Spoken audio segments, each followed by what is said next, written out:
You've probably heard of the Grand Slam in fly fishing. There are many Grand Slams around the world, but the Grand Slam of Alaska on fly is 5 species of Pacific salmon. And today you're going to find out how it's doable, where you can do it, and what it takes to put it together. We're heading back to Togiak for your daily dose of Alaska on the fly. This is the Wet Fly Swing podcast, where I show you the best places to travel to for fly fishing, how to find the best resources and tools to prepare for that big trip, and what you can do to give back to the fish species we all love. Hey, I'm Dave, host of the Wet Fly Swing podcast. I've been fly fishing since I was a little kid. I grew up around a little fly shop and have created one of the largest fly fishing podcasts in this country. I've also interviewed more of the greatest fly anglers and editors than just about anyone out there.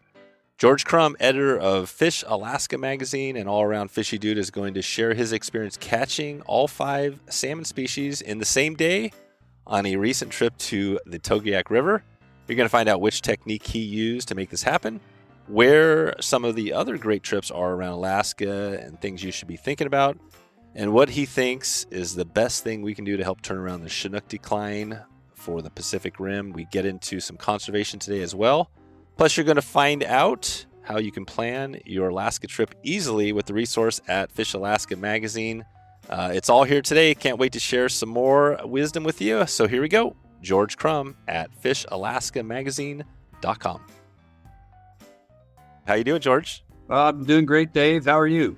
Good. I always love getting up early for a talk about Alaska. It seems like it's always a destination. We've talked a lot about it on the podcast, but I know people in the audience, it's definitely a destination. So I'm excited to hear about what you have going with, the magazine and all your trips and things like that. So, how are things going today? Now, tell us, where are you coming from? Well, I live in Estacada, Oregon. I lived up in Alaska for a long time, but I moved out of there a little while back, and now I go up there at the best times of the year to do the best things. Yeah, so you avoid the extreme winters for the most part? I've managed to escape winter. I tell you, the winters seem to get longer and longer every year, although I did find something that I liked in the wintertime, and that was ice fishing. Oh, yeah. And it was a lot of fun to hop on the snowmobile and head out, 15 or 20 miles into the middle of nowhere and catch big lake trout. But other than the ice fishing, I don't miss winter. Yeah, that's it. Nice. Well, we're going to talk about a few things today. Togiak River Lodge, we're going to touch base on that, on some of the multi-species and things they have going. I'm going to be heading up there this summer. Don't have the dates set up yet, but we'll talk about some of that. But yeah, before we get into all this, and I want to talk, Fly Fish Alaska is huge. I mean, before I knew about Togiak and everything, I saw you guys out there. It seems like you're kind of leading the way up there with the resource you have. So I want to paint the picture for everybody that, if they want to head up to Alaska, how they dig into what you have and share that message. But maybe take us back to fishing first. I'm not sure, when you got into fly fishing and fishing in general, but how did that all get started for you? Well, you're taking me back an awful long ways. I don't want to say how many decades it was, yeah. But when I was about 7 years old, I can remember being at the dinner table after dinner with my dad, and he was tying flies. And he gave me a little tiny vise, a cheap and expensive thing, but he taught me how to tie flies. And my first fly was a gray hackle peacock, I remember specifically. And it wasn't too much longer after that I began to catch fish on flies that I had tied, and that really had me hooked. I thought that was the coolest thing ever. Yep. Wow. So you started early. Was your dad, you don't have to go deep into this, but I'm kind of interested because my dad was probably, I'm guessing, in the same range. But what year was this? Just give us the year so we can kind of know when that was. That we were tying flies? It was probably around 1972. Yeah, 1972. That's awesome. So I do have a connection. My dad had a little fly shop. I'm not sure if was this in Estacada back then? No, that was in Tacoma, Washington. Okay, Tacoma. So when did you move to Estacada? 2013. Okay, so well after. So yeah, you wouldn't know my dad's shop, but he had a little fly shop there around Portland, and back in the day in 72, he actually opened the shop right around that time. In fact, I was just talking to my brother about it, and he had one of the first fly shops out in that area. So I'm with you on the time frame. That's awesome. Yeah, that's pretty awesome. And what a great place. I can only imagine what this place would have been like back around 1972. Yeah. As far as the fishing. Yeah, the fishing. Yeah. And I've heard all the stories. I mean, I didn't get into it, until the 80s, that was kind of, and things were, I think, still good then. But But good. Well, I want to talk about, like we said, Alaska. We want to focus on that today. But when did, you get started, young? When did this thing come to where you had a career? I'm not sure when the Fly Fish Alaska. Have you been doing this for a long time? Well, Fish Alaska started around 2000. And when it started, I'm not the founder. I'm just an employee, basically. I'm the editor-in-chief. But when it started, Marcus Weeder and Melissa Norris, brother and sister team, were up in Alaska. Marcus was living up there. Melissa was visiting. And she was surprised that there was no fishing magazine strictly about fishing in Alaska. And they decided to start Fish Alaska. So, a lot of water has gone under the bridge since then, but Fish Alaska has been around for a long time. It's probably the most credible, recognizable venue about fishing in Alaska. Yep. Are there a lot of different, I know magazines have evolved over in recent years, but are there a lot of resources like you have up there or anything similar? I know maybe not as big, but, a similar sort of thing online, magazines? Well, we're both print and online. And as far as a venue strictly about fishing in Alaska, I think there's one other, but I'm not sure they're still in operation these days. Yep, that's right. What is the, what do you guys do? Fish Alaska obviously covers everything. I think you also have like Hunt Alaska and some things. What takes your time up? I know for us, fly fishing is a big focus, but is fly fishing an equal mix of everything else, or does one weigh heavier? No, that's a good question. There is a lot to do in Alaska. It's a huge place. It's 2.5 times the size of Texas, and there is some absolutely wonderful fly fishing throughout Alaska. But that isn't the only fishing. And when you look at the entire angling market in the United States, I would say that fly fishermen are drastically outnumbered. So there's a lot of people going up to fish with conventional gear in saltwater for halibut, lingcod, bonnefish, salmon. And, even in freshwater, there's quite a bit of fishing with conventional gear. Our magazine is a mixture. And based on my background, I tend to write mostly about fly fishing. Occasionally I'll write an article about conventional fishing, usually in saltwater. But when I'm in freshwater up in Alaska, generally it's fly fishing that I'm doing. We do have a fly fishing column in every issue of the magazine. I write that one. And we have a Fly of the Month column that's sponsored by Mossy's Fly Shop in Anchorage. So each month they provide a new fly to consider using up in our neck of the woods. There you go. That's awesome. Yeah, and Mossy's we had Mike on in a recent episode. It was great to talk. We talked about everything Alaska, but we also got into some of the kind of the conservation and run changes with Chinook and things like that. That was really interesting.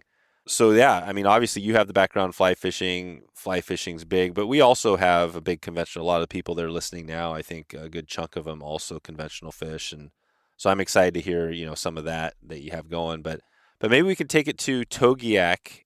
How did you make that connection first to Togiak? I know they've been around a while. They've had some changes in the ownership now, and I've been talking to Jordan and everybody there. But what's that been looking like? Have you been going up there for a while? I've only been going up there for a couple of years. The publishers, Marcus and Melissa, have been up there several times in the last decade. They knew the Lunds before the Larsens bought it. And I have a connection with Zach and Jordan. And that way back in the, I would say, early 80s, I met their father while I was stomping up and down the banks of the Nisqually River. And their father, Rick, my current brother-in-law, Keith, they knew each other and became good friends, and we fished together off and on for a while. So I've known of the Larsens for a long time, and I started going to the lodge recently. Okay, yeah, and what was your first trip to the lodge? What were you targeting one species, or just kind of going up there for everything? I wanted to explore the Chinook fishing with a fly rod up there and write a story about it. So I went up there 2 years ago, and unfortunately, I was a little early. The river was very high and very cold, and there were a few fish in the river, and the ones that were in the river were lethargic. They were not very bitey at all. So that particular trip didn't pan out so great. Right, and that's fishing, right? Conditions and the cool thing about what Togiak has, I mean, it does have more than just Chinook, but it's the Chinook fishing, and that's what we talked about with Mike, that like around Kenai and stuff, numbers are down, so there's lots of closures. But the Togiak is one of those places that's still open. Are there other Chinook fisheries out there? I mean, there's not a lot, right, in Alaska that are still open for like the fly thing? There still are some. There's a sandy river down there on the Aleutian Peninsula, and the Nishiyak still is open most years for at least part of the season.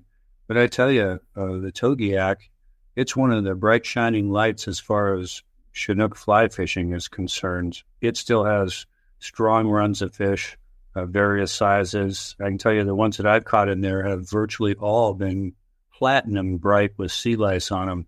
It's a really cool fishery. Yep. So you have caught some Chinook on subsequent trips? Yes. This year in particular was very good. I went a little bit later in the year. The water was still a little bit high and a little bit cold, but it was better than the last time. And we hooked more fish on the first day this year than we hooked the entire week last time. So, oh wow, our timing was better. The water conditions were a little bit better. The fish were there and they were biting. It was fabulous. And what time were you there this year? It was early July, and I had gone up there with Tom Larimer, and he had never fished the Togiak for Chinook. And it was a good time. We had a great time up there, I have to say. Nice.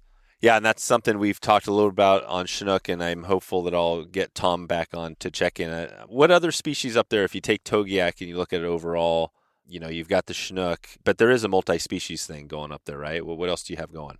There's Dolly Barton, rainbow trout, northern pike in places, all 5 species of Pacific salmon that are native to the Pacific Northwest. I imagine there's probably some whitefish up there too, but I haven't seen any whitefish yet. That's right. So it has all 5. Have you been able to get up there and chase some of the other fish other than the Chinook? I'm so glad that you asked that. Yes. The Togiak River Lodge was originally kind of a whack and stack, fill as many fish boxes as you can type of operation. And that's changed some. And I suspect it'll continue to change, partially due to regulation, but partially due to the fact that the people going there have slightly different mindsets. And I went up there this year for a second time in mid-August to fish for everything but kings. I was fly fishing, typically using an 8-weight fly rod with an intermediate line and a leader 6 or 7 feet long and a heavily weighted fly, targeting Coho salmon. That's really when I wanted to catch silvers. But what I ended up catching was everything. I caught everything, all 5 species of Pacific salmon in one day, in one river, on a fly. Wow. I took my cousin Tom with me that week, and he did it twice during the week. So if you want to catch the grand slam of Pacific salmon, boy, there aren't that many places you can do it, but Togiak River Lodge is one of them. That's amazing because partly we've talked a lot about this on timing because one of the challenges is like Chinook, for example, they're typically that earlier run. So in August, you still had a few Chinook in there. Yep, we did. It was around August 7th, I believe, that we were there. So we had interesting dynamics. The runs overlap, and the Chinook run was basically nearly over with the majority of the fish probably close to their spawning grounds. The silver run was just starting, but there were a bazillion pinks and chums and still quite a few Krumm newly arrived Sockeyes. So most of what we caught were silvers, chums, and pinks, but we did catch kings and Sockeyes as well, stripping flies. Unusual to catch a chrome bright Sockeye on a stripped fly, but we did it there. Wow. And take us to the day. So you go out there in the morning, maybe talk about how that went down, and were you targeting one species or just kind of going out there and casting for whatever? To be honest, we were targeting silvers. We really wanted to catch silvers. It was me and my cousin Tom. So we were geared up, with typical pink flies most of the time, heavy lead eyes on them. And that intermediate line was a suggestion from the lodge, Zach and Jordan. And that proved to be a really versatile, good match for most of the water that we were fishing. And because we're targeting silvers, you probably know, and I'm sure a lot of the audience knows, that silvers really like sloughs and back channels, especially in a big, natural, braided river like the Togiak. So we'd hop in the boat, we'd head up to one of those spots where we have soft water, and usually the fish would reveal themselves as we were approaching. You'd see them rolling and stuff, and we, zip our flies out there and strip them back and begin catching fish. And Dave, I'm not exaggerating. I would guess between me and my cousin Tom, on the average day up there, we probably caught more than 75 salmon. Jeez. In a day. Like all species. All species. The hardest one to catch at that time of the year was a king. Well, we weren't going to catch a grand slam. We did it by accident. That's pretty cool. And so What talk about that? What was that first king you caught? What did that look like? The first king that we got when we were targeting multiple species, my cousin Tom caught, and he hooked it, and it started twisting and turning and fighting. And I thought, that's a small silver, because I was looking at it, and it got closer, and I thought, no, that looks more like a small pink that isn't humped up yet. And it got closer yet, and the guy netted it, and I looked in the net in the water, and it was a Chinook jack. Oh, jack, right. Surprise, surprise. So it was like 20, 24 inches or something like that? It was probably about 22, I would say. Yeah. But definitely a Chinook. And we caught some more during the course of the week. Right. And then you mentioned the sockeye. So the sockeye is a species also you don't, I've caught some sockeye before up in northern Alaska, but yeah, you don't hear about them as much in freshwater. Are people targeting sockeye? Is that something they're doing up there for on the fly? Oh, absolutely. And they do it in rivers where there are huge runs of them, like the Naknek and the Kenai and some of the Copper Valley tributaries. The Togiak, too, because sockeye salmon have brilliant, bright red meat that a lot of people really, really like. And when there's a lot of them, they're a plankton feeder in the ocean. They don't eat a whole lot of fish or that sort of stuff. So they're not real aggressive, and usually they're on the march. They are moving. But in the water that we're fishing in the Togiak, these back channel areas, someone would pull them to rest. And when you have a massive number of fish in a small area, they begin to get somewhat aggressive or territorial, I guess you might say. And these fish, which normally ignore whatever's going by them in the water, some of them will bite. Yeah. And, we caught some that were absolute chrome with sea lice. God, that's amazing. So you got sockeye and then the pinks. Well, pinks and chum, I guess those are the other two that, I think aren't always the focus.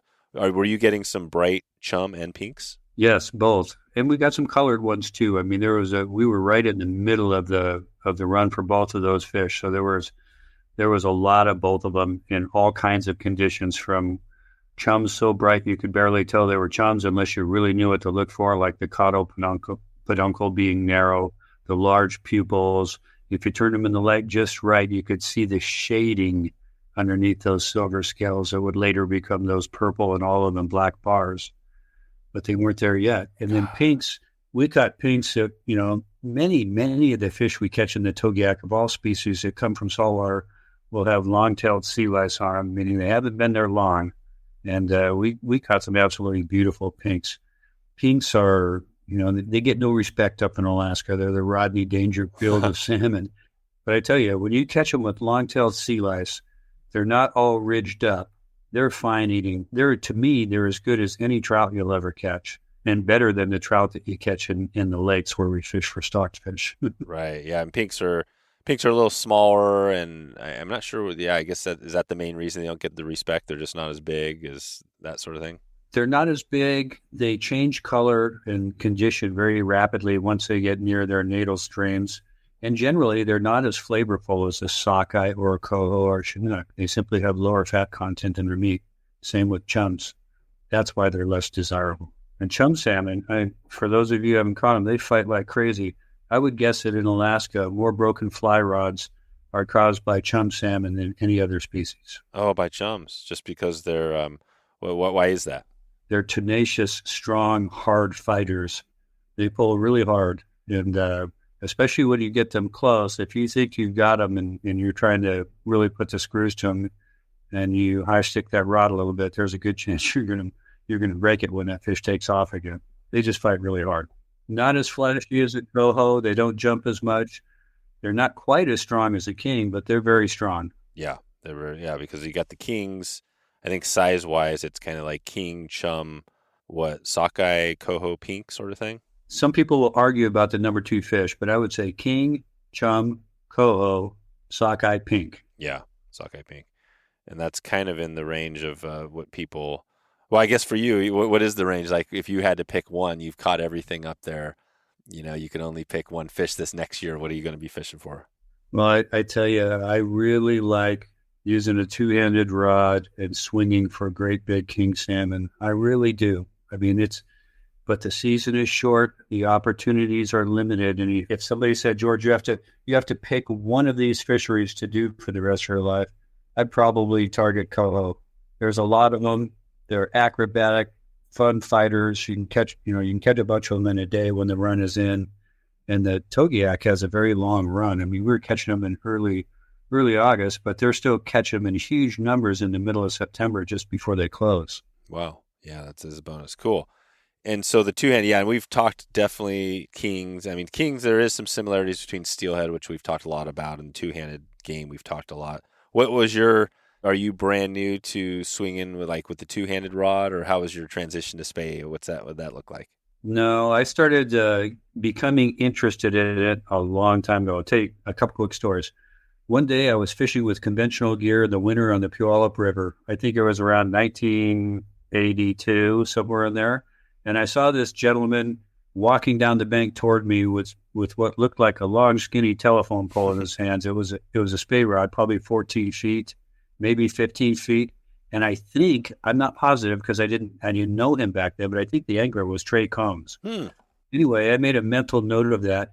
I went back fly fishing myself. I was using a single hand rod and a shooting head at the time with monofilament running line, and I just couldn't get down to the fish. But as times went on and I started seeing things like the Skagit Master videos, and I started hearing the rumors of the guys, Jerry French, Ed Ward, Scott O'Donnell, all those guys playing with lines and sink tips and coming up with this new type of spey casting called Skagit casting, I became interested. So I built a two-handed rod up in Alaska back around 2008, and I began to teach myself how to cast. And I tell you, that was a long learning experience. My recommendation to anybody who is interested in the two-handed game, either find somebody who's really good at it and a good teacher, or take a lesson. It will really save time and frustration for you. Yeah, that's great advice. I'm similar to you. I think I picked up the spey rod in 2009 on a Skeena trip, and kind of taught myself over the years. I'm still, still struggle, at times, and I've had some help along the way. But yeah, you're right. The lesson's huge. But I tell you, it's difficult. But once you start to get it, boy, it sure is a lot easier to fish that way. And I enjoy the methodical nature of that kind of fishing. I like the fact, down here we're fishing for winter steelhead. You're fishing for a grab a day. If you get a grab a day, you're doing pretty good. Well, up in the Togiak, swinging for kings, we're getting multiple grabs in a day from big, hot Krumm fish. So it was pretty exciting. Yeah. And what was, going back to that trip, I guess on your first trip, did you get one on the swing, a Chinook? Or what was your first Chinook you caught on the spey? Maybe in the Togiak River. Oh, so yeah. So a while ago. But, the Togiak's pretty glacial and pretty dirty. Well, that fish was hooked in the mouth, but I'm not convinced that he actually willingly took the fly. I think he might have got lined. Oh, yeah. Just a thought. But that's not what the fish in the Togiak are doing. There's plenty of water clarity, and those fish are aggressively biting. Yeah, they are. Are you seeing are you seeing the Chinook? No. The water is big enough and it has enough color that you're not going to see them unless they roll. And, we fished some main channel bars. We also, the water was pretty high again this year, so there were some fish in the back channels, usually close to the main channel, but in a back channel, basically taking a breather. And for those fish, you could two-hand cast them, but some of those back channels aren't real big, and you had to use really light sink tips. And most of the main river bars were using T14 or T17, but in those back channels, T8 was sometimes too heavy. A 5-5 Mo tip might have been a better way. To be honest, in some of those back channels, you might have been better off with a single hand rod. Yeah, just because you're not really, you're not having to cast that far. And is there, like in those back channels, there's not a lot of current, right? Are you just casting out and stripping?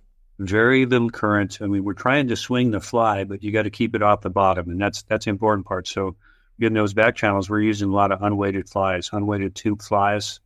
In fact, in much of the Togiak, I used unweighted flies, and when I thought that my sink tip wasn't going to get it down soon enough, I would add a tungsten bead to my leader. But generally, the flies me and Tom were using were unweighted. Yep. And what were those fly? What was a typical fly you were using there? I used mostly intruders, but Tom used mostly his own reverse marabou tube flies. And the nice thing about that is that you wind up with a fly system that's scalable. You can fish a single tube fly by itself, or you can stack another tube fly on top of it, maybe of a contrasting color to create the contrast, but also a bigger profile. There's a lot of things you can do with the tube fly system. And this you're talking about fishing with Tom Larimer up there this last year? Yes. Yeah. What was that like? Tom's a pretty big name in fly fishing. Were you guys fishing together on the same boat, or what did that look like? Yeah, we fished together. We roomed together. We had a great time. We became fast friends. We knew of each other prior to this trip. But here's how it kind of went down. I was going to go up there with my friend Francis Estelila from Washington, but about a week and a half prior to the trip, Francis broke his leg real bad, and he couldn't go. So I had to think of somebody else to take with me, and I decided that Tom might be a good one to ask. So I reached out to him, and he was stoked about that. Yeah. He was stoked about that opportunity. I'll bet. He was able to go. Yeah, yeah. Right. And that was his first time. Was that his first time at Togiak? First time at the Togiak, but as you probably know, he's worked at Alaska West and some other places up there, so he's had some king swinging experience. That's right. Yeah, and we'll follow up with him, like I said, on another one. But awesome. So sounds like you had the Grand Slam you weren't expecting. I mean, overall, what was the Togiak, your second time there? Sounds like a pretty good experience. It was an awesome, awesome angling experience. I love that place. That river is completely natural and wild with all these braided back channels and spawning gravel for miles and miles and miles and miles. The river, from Togiak Bay up to the lake is, I don't know exactly, don't quote me on this, but I think it's about 40 miles or so. So it doesn't seem like it's a terribly long river, but with all those back channels, man, you can get lost in that place. Oh, wow. Yeah. There's also lots of tributaries like the Togiak River. We went up the Togiak to catch some silvers, which we did, but we also targeted rainbows and dolly varden there with indicators and beads and did quite well. Oh, so you did that on the same trip. So while you got the Grand Slam of the salmon, you also got some dollies and trout? Dollies and rainbows, yeah. Yeah, right. So you guys were up there. Was it your typical 6 days, week trip sort of thing? Yes, sure was. And Togiak River Lodge, if you go to their website, they have multiple packages that you can do. And I'm kind of jumping back a little bit out of sequence here, but something to keep in mind is that the first few weeks of the season from now on, I believe, are going to be dedicated to two-handed anglers fishing for kings. And instead of putting their usual 24 people in the lodge, 24 anglers, they're going to limit it to 14. So the spey guys that want to go up there and catch a kings, boy, it's an absolutely fantastic opportunity. Yeah, that's what I'm shooting for. I think that we're going to be doing something again this next year, and I got to talk to Jordan about it, but I think that's the focus. It's cool because I think when we first talked to Jordan and Zach, that was the thing. They were in that transitional zone of, you mentioned it, whack 'em and stack 'em was kind of going out. I mean, what do you see there? It seems like, and we just had on our other podcast, we do In the Bucket, Brian Niska down on the Skeena. He does our West Coast steelhead stuff, and they had a conversation about, just fishing and how things are changing with steelhead. What's your take? You've been up on that Alaska game for a while. I mean, I think the Chinook thing maybe is a little bit of a surprise, but are you seeing changes not just in Togiak, but other places that are realizing hey, we're not going to be able to kill and whack and stack fish forever? What are your thoughts there? Yeah, I think it is changing, and I think angler mindsets are changing and are overdue to change. I mean, especially people living in Alaska have always had a really strong harvest mentality, but what are we really doing here, especially with a fly rod? We're sport fishing. So my own feelings are people should target the fish that are most abundant. That's sockeye salmon, pink salmon to a certain extent, coho salmon, for which there are still, rather liberal limits. I mean, in Alaska, you can go up there, and if I go to the Togiak, my silver salmon limit is 5 fish per day. And if I fish for 5 days, that's 25 fish. That's an awful lot of fish. Wow. Do I really need that? Do I really need to take home 50 fillets of coho salmon? Right. I fish down here too, and I catch a lot of fish in the Columbia River system. Personally, I don't need that much fish. It's nice to take a fish box home, now and then, and you can do it in places, but I think we need to be thoughtful as anglers about the resource, how much of it there is and how much of it we need.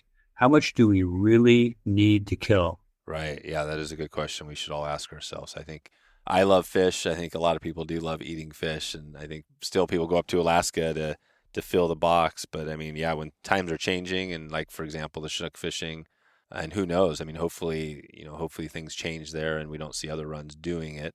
But it is scary because, Alaska is Alaska. And I think a lot of people used to think like, man, it's this unlimited supply. You would never see, closures on Chinook, but we're seeing it now, right? That's kind of the crazy thing. Yeah, it is pretty crazy. When I first went to Alaska, it was 1990. I moved there in the early 90s. And everybody who lived there, the people who'd been there forever and the people that were new like me, we all thought the party would go on forever. Yeah. Nobody could imagine seeing Chinook closures like we're seeing now. And, in Upper Cook Inlet, almost every wild salmon run has been listed as a stock of management concern. And before long, I anticipate that some Alaska stocks are going to be ESA listed. And a lot of people get their underwear in a bunch because of that, but they don't need to. You can still fish on populations of ESA listed fish. The rules are going to change. The Columbia River has lots of ESA listed Chinook, and it has a very long season. Yeah, it does. Oh, right. So you can still catch Chinook and actually catch and keep, hatchery fish, right, in the Columbia? Or can you catch wild too? Most of the time you can keep hatchery fish. In certain places and at certain times you can keep wild fish as well. I say wild, but what I mean is unclipped, because some of those unclipped fish are probably hatchery progeny that simply haven't been clipped. Gotcha. Wow. So going back to the trip, I mean, things are changing, and that's what I loved about, talking to Jordan and Zach, is that they realized that and they saw the opportunity to provide this, basically the spey, Chinook, and everything for the fly. And it's such a good chance for people. I think that's always the message too. You never know, right, where this goes. So I think, now is the time. I think, that'd be my message for people. Don't wait, right? If you want to catch a Chinook on a fly, it's probably a good time to get up there. Yeah, it's definitely the time. I mean, if you've been thinking about that, save your money, go do it now. The Togiak Chinook run is in good shape. The Chinook resource at the Togiak hasn't been abused like it has in other places that are more readily accessible, like the Kenai and the Kasilof and all the Cook Inlet streams. So that population is there.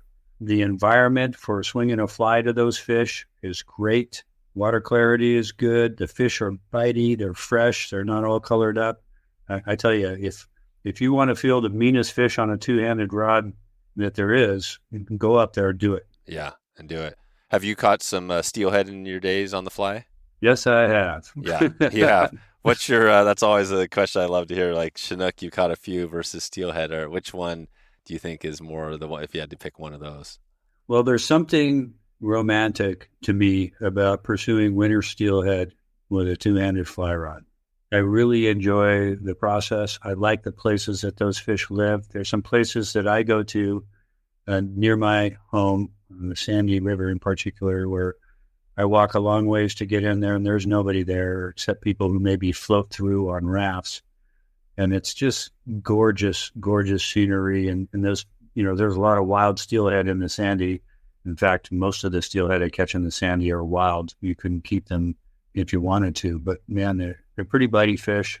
I enjoy doing it. That said, there aren't too many places where you can go and swing for chrome bright king salmon. And, around here, there really aren't any. We have two-leaf hall Chinook, which are usually colored when they get in the river. There are some spring Chinook in the Sandy, but really my opportunities to swing for Chinook salmon at a place where the fishing is good don't exist down here. But at the Togiak, it's game on. Yeah, it's game on for sure.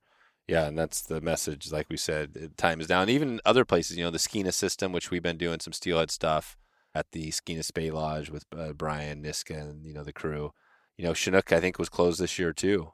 So they're having it's not just Alaska. There's some other places. So so good. Well, I think that's a good start to this. What do you think? Let's take it back to the magazine a little bit. You guys have a ton of resources out there. What if somebody's thinking fly fishing in, and we talked Togiak, but what do you guys offer there? It looks like your website's jam-packed with stuff. How do you focus that when you have somebody new? What do you tell them? The magazine was probably started with two different audiences in mind. One is the angler who lives in Alaska. The other is the anglers who are traveling to Alaska. And I would say the emphasis over time is probably more on the traveling anglers, because those who live in Alaska eventually know what's going on. The print magazine started out, like I said, back in 2000 or 2001, and we produced 10 issues per year. There's a lot of content in that magazine. There's also a digital version of the magazine, and anybody who subscribes gets access to both the digital and the print versions of the magazine. Then, of course, there's social media and our website, and we reach our audience through all of these different means.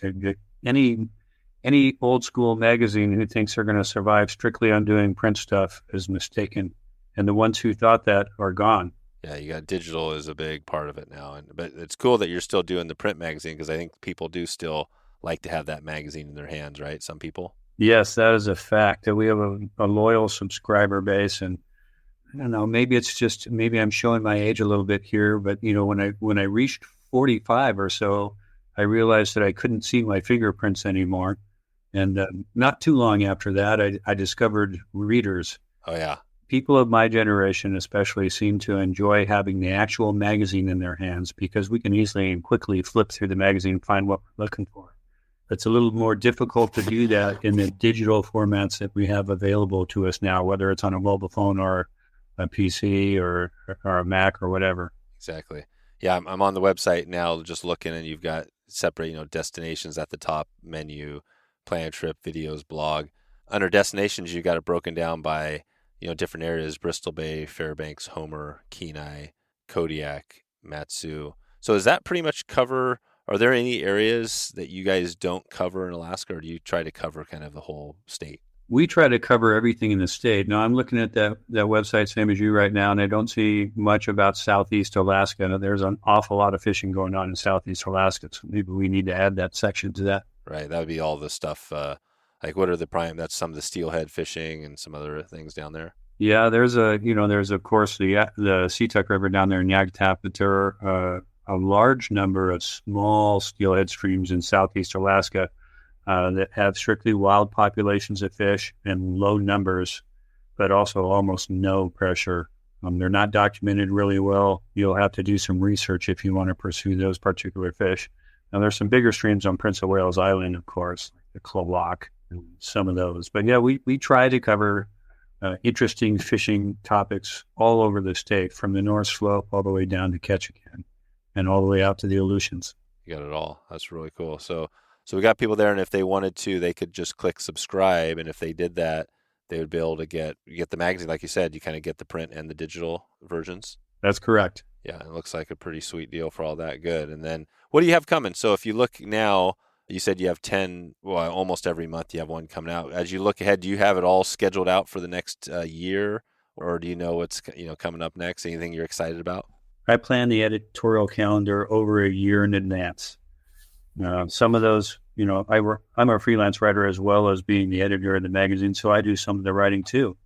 And we're working on the December 2024 issue right this minute. I'm going to have an article in that issue on Togiak kings and two-handers. There you go. There will also be an article in that issue called How to Catch Whitefish or something along those lines. Something about a mothership adventure in Southeast Alaska. If you haven't heard of that, imagine living on a very large ship and then embarking out daily on smaller boats to go do your angling. And that larger ship, of course, is mobile, so you can position it in places where there is no competition. It's a pretty neat thing. And then there's an article from publisher Marcus Wiener on Icy Bay, saltwater fishing. Nice. That's sweet. So that's in December. So people can, if they subscribe, they can check that out and see your trip, dig more into detail. That's right. They'll see the Togiak Kings and Two-Handers trip. And I'm also going to do an article in 2025 about that multi-species sort of option that we have. And I'm looking to see when we're doing that. Will be in the April 2025 issue, Togiak multi-species. Okay, good.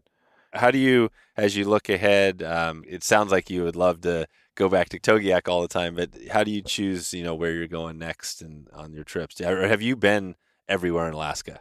I haven't been everywhere. The place is so big, Dave, that it would take many lifetimes to try to do it all.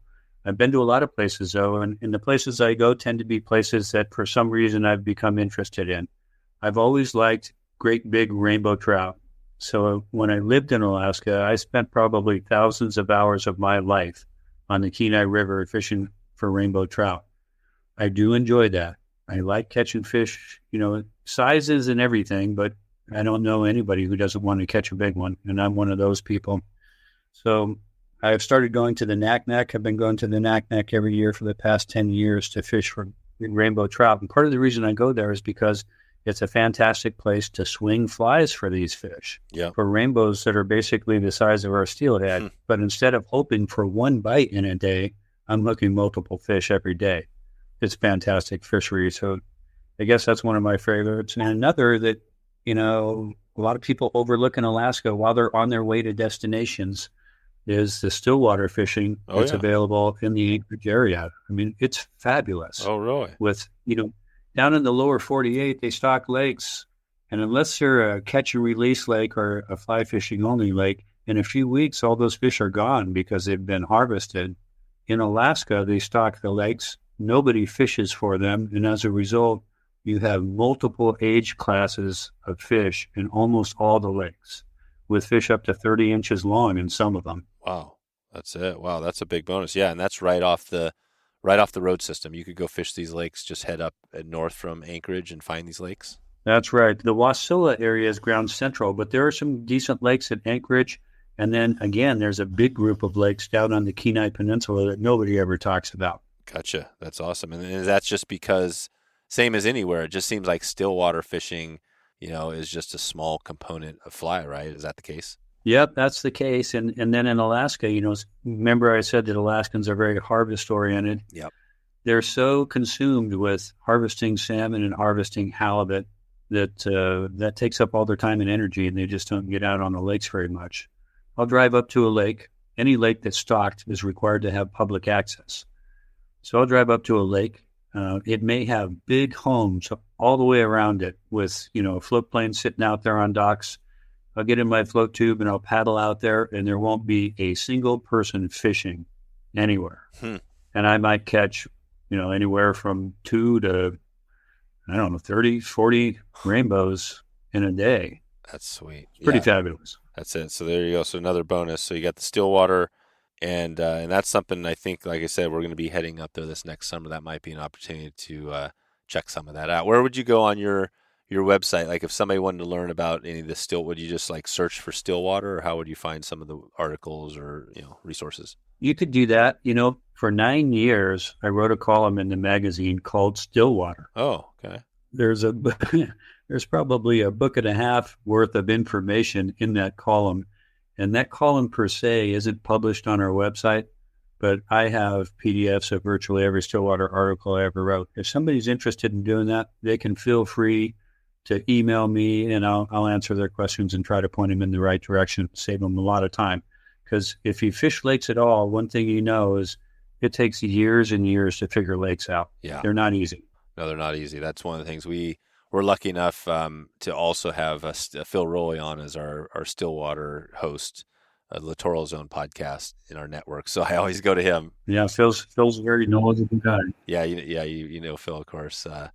So I don't know if he's been up to Alaska. I'll have to ask him next time I chat. I know he's obviously from Canada, but if he hasn't, maybe that might be a good trip in the future. I think he has been to Alaska. Oh, yeah. I have a friend in Alaska named Bob Andres, who loves to fish the lakes up there. And I think he invited Phil up, and I think Phil went and fished with him for a few days. Another guy who's been up there at least once is Denny Rickards. Oh, and Rickards. He also fished. Yeah, he fished with Bob too. And Bob's a good friend of mine. Bob's an interesting character. He was one of those who pioneered the Kenai rainbow trout fishery starting back in the late 70s. And he owned trout fitters along with a partner for many years. Eventually, he got discouraged with the Kenai because it's crowded. Oh, yeah. And he started fishing those lakes up by Wasilla. And he enjoyed it so much that he stopped going to the Kenai. He did. And who is it, Bob who? Bob Andres, Andres. Right on. So, and I'm just looking at on your website still here. It's pretty cool. You have a section called Plan a Trip and Free Planning Service. You can actually just put in some information, and looks like you'll follow up with details on where to go and things like that. That's right. And most of the time when we do this, we're going to give you recommendations to a lodge or an outfitter in the area that you happen to be going to. We also, if you fill this out, you're giving us this information, we're going to share this with those particular operations, and the good ones will reach out to you also to try to help you out.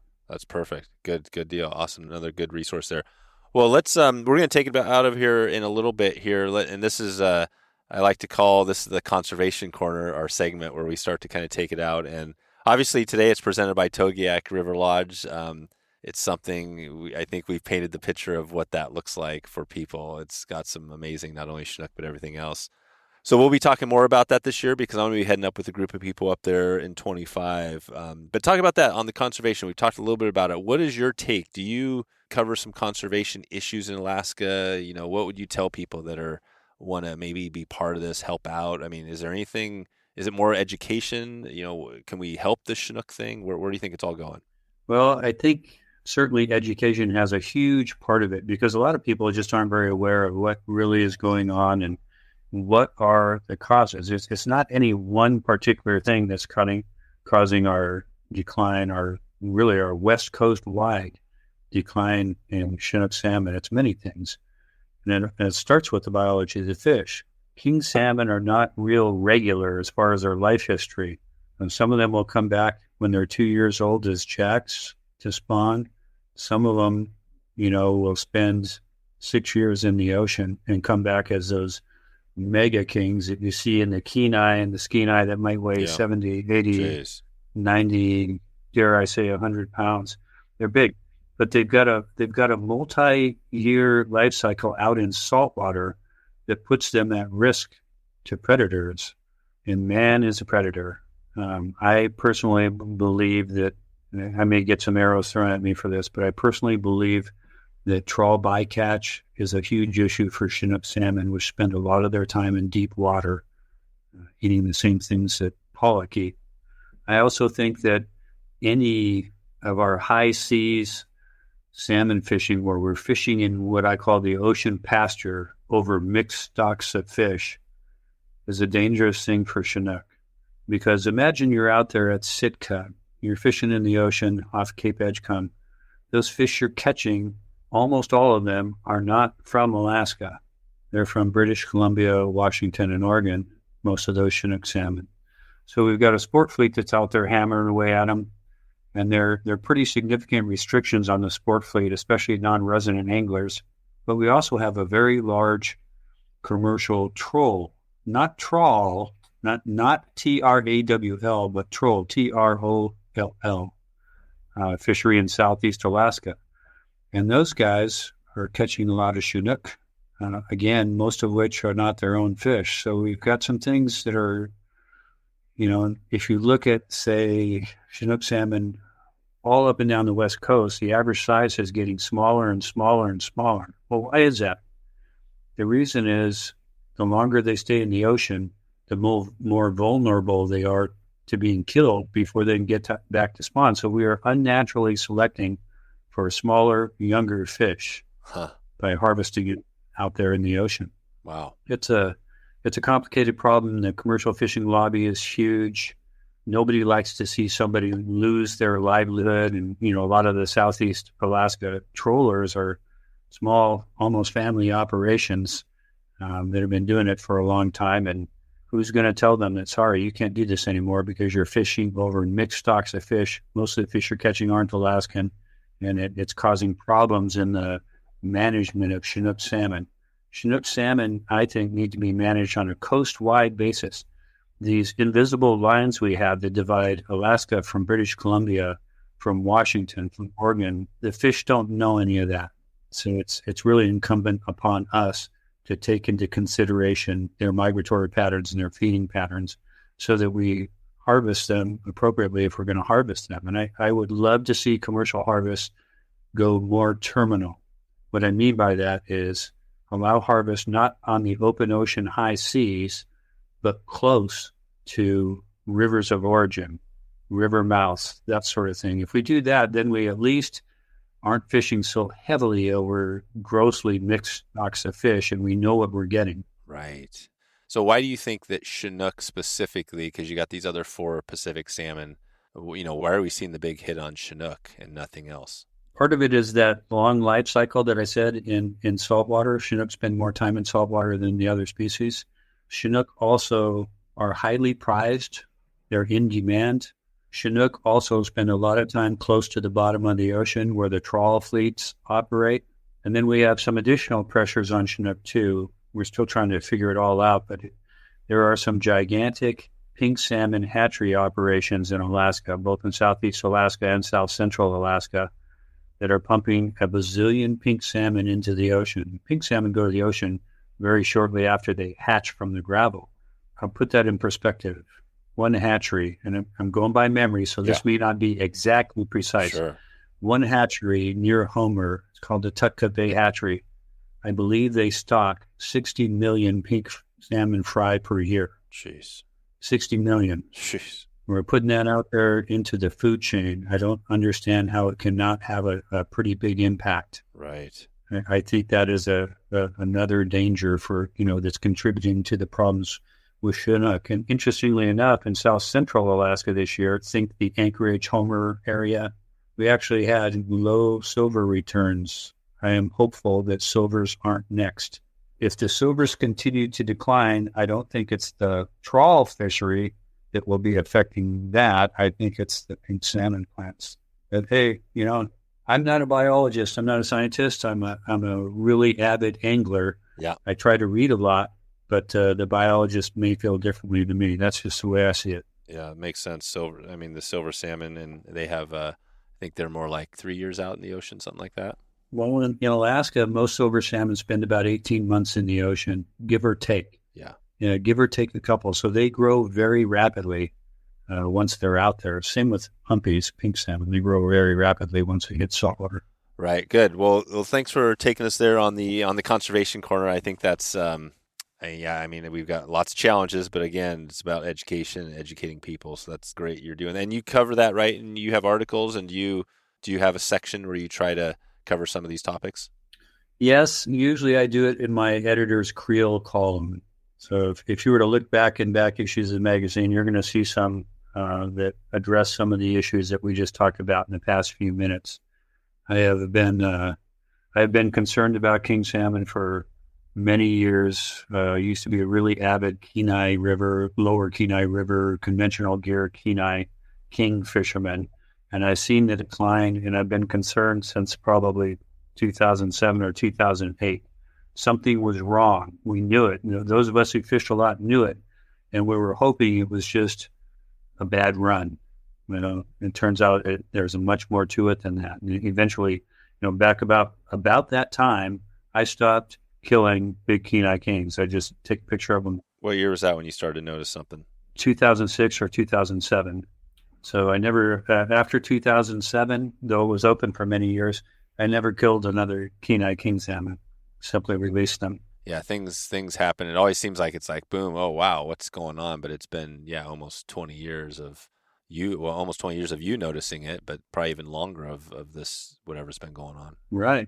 And for the past decade, the Kenai has seen severe restrictions on the sport fishing fleet and the east side set netters in Cook Inlet. And despite those efforts and closures, the run is not recovering. So the problem is no longer a terminal problem, meaning sport anglers in the river or the east side set netters. It's something south and west of Cook Inlet that's affecting those Kenai kings and all upper Cook Inlet kings. There's a very large trawl fishery that operates in the Gulf of Alaska and around Kodiak Island. And I think if the Alaska Department of Fish and Game is serious about trying to identify what the cause is and fixing it, and they need to look strongly at the trawl bycatch in those areas, and not just the numbers that are being reported, but I think the accuracy of the numbers that are being reported is questionable at best. Gotcha. And what is you mentioned the trawl TROLL versus trawl TRAWL. What's the difference between those two? Trawl TRAWL uses a very large funnel-shaped net that they drag usually close to or on the bottom. It has lots of environmental impact when they're dragging it on the bottom. In addition to, it's an indiscriminate means of fishing that catches everything. Halibut, the trawl bycatch of halibut is magnitudes larger than the total sport angler harvest in Alaska. Right, God. Trawl fisheries, if you fish saltwater for salmon, perhaps you're familiar with a downrigger. Yeah. Basically a wire line going down to a big cannonball sinker of 10 to 20 pounds. Well, with salmon trawl, imagine a giant downrigger on each side of the boat. and with one wire going down, but coming off of that wire are many leaders on each of those cables. So they're trolling that through the water, much like we do sport fishing, only they have multiple lures out there coming off of each of those cables. That's a simple way to look at it. Yeah, gotcha. So it's more the sport fishing sort of thing. Yeah, and when the troll, one thing I like about troll is they bring those fish in small numbers. They immediately clean them, lead them, get them on ice, and you wind up with a really high quality product. And my hats are off to them for that, but I'm still concerned about fishing over mixed stocks of fish in the ocean pasture where you're, in a way, it's like harvesting corn in June. The corn is not mature yet. Why would you do that? Well, the troll fishery is and the sport fishery out in the ocean. We harvest a lot of fish that are not mature yet. Oh, right. The crop hasn't reached maximum yield yet. Man. So by moving the commercial fisheries closer to the rivers of origin, then the fish are mature. They're as big as they're going to get. Right. And that's why in this whole thing, the Alaska, the commercial fishing, sport fishing, but that's why it's such the big impact, because you don't really have too many other impacts, right? The habitat's good. There's no dams. Habitats, for the most part, the habitat is pristine. Yeah, pristine. So you got that's all great. So it is the fishing that's the big thing. So if you could change that, I mean, that's possibly the thing. I mean, if they could figure out a solution to that, the commercial fishing, whatever, maybe that would be a thing. Maybe Chinook would change. That might be what it needs. It could be. And that a lot of the scientists will say, well, climate change is having an impact too. And I would agree it probably is. But I would also say there is nothing that we can control about climate, but there's a lot we can control about harvest and bycatch. And that's where we can make some hay if the political will to do so exists. Yeah, definitely. Cool. Well, before we get out of here, George, maybe we'll just take it back to Togiak real quick on, the whole experience. What's the lodge like? Just give us a takedown. Somebody's listening down there thinking, wow, this would be great. I'd love to do it the Alaska lodge style. Is the lodge pretty comfortable? What's it like when you're sitting there on the banks of the river, right? You're pretty much right there. I thought it was very comfortable. And I'll start with, you're going to fly into Anchorage, probably on a 737 or similar aircraft. From Anchorage, you're going to take a charter flight out to the village of Togiak, which sits near the mouth of the Togiak River. It's a native village. You'll see a lot of commercial fishing vessels. You'll get an idea for the hardships just by looking around. You can tell how harsh the environment must be up there in the wintertime. The guys are going to pick you up at the airfield. They're going to drive you for a mile or two to a beach where boats will be waiting. You're going to get in those boats, and they're going to run you across Togiak Bay and up into the river for 8 miles or so, as just a guess. It takes about 20 or 25 minutes to get to the lodge. And when you pull up at the lodge, you'll see the main lodge building in the center. It's kind of the biggest building. To the left, you'll see the staff and guide accommodations. And to the right, you'll see all the guest cabins. And I can't remember how many guest cabins there are, but there's a fair number of them. It's typically 2 people to a room, unless you happen to be a single reservation. But generally, it's 2 people to a room. And I found it to be very comfortable. Comfortable beds. There's a pellet stove inside the room so that if you get cold, you can turn that stove on and you'll be toasty. Trust me. There's running water and showers in each room. Because they are remote, they're off the power grid. I mean, everything is run by generators. Right. So at 10 o'clock at night, much of the power goes off. That's something to keep in mind.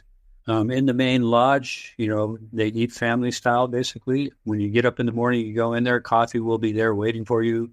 I've never seen them run out of coffee. They always have coffee, and I drink a lot of coffee.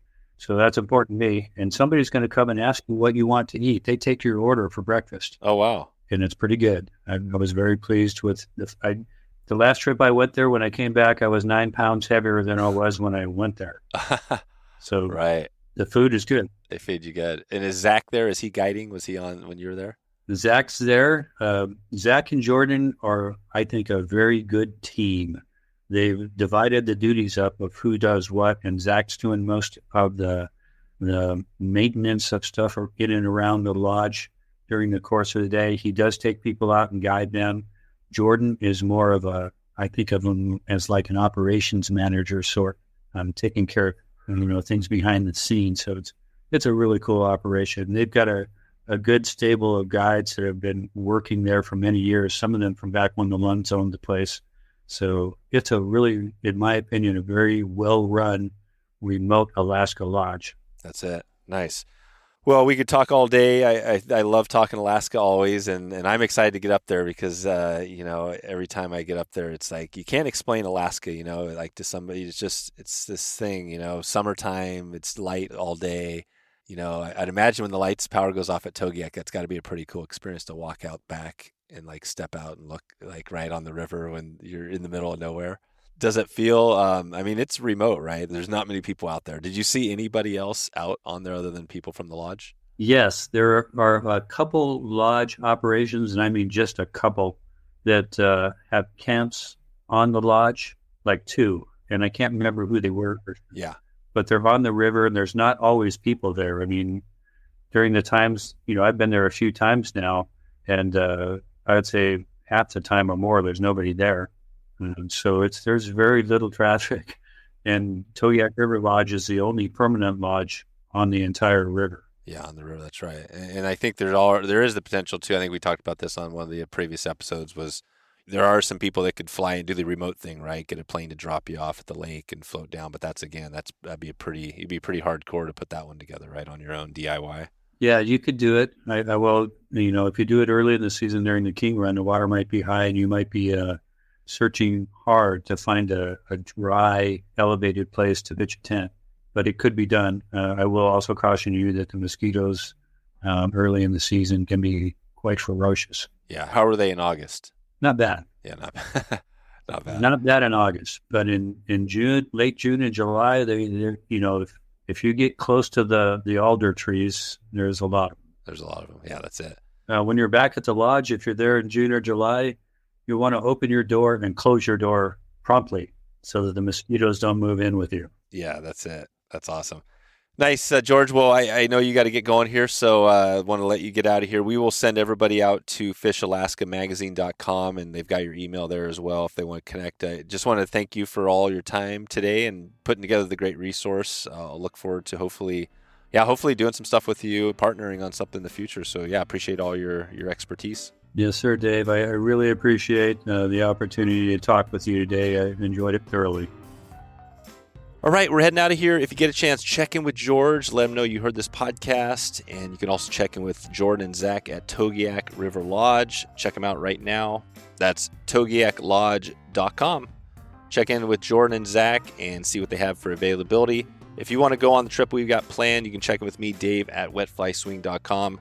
We're likely heading there for Chinook, so if you want to get your swing game on, if I get enough people, that's what we're going to be going for. So check in with me on that. Please follow the show before you get out of here. If you're on Spotify, Apple Podcasts, click that follow button and you'll get the next episode delivered. And also one shout out to the shop. If you're interested in this trip, the best way to save your spot is go to the shop, our Wet Fly Swing Pro community, wetflyswing.com/pro. And this will assure that you get an opportunity, the first chance to join one of these trips up to Alaska. This year, we've already filled up one and we're excited for this one as well.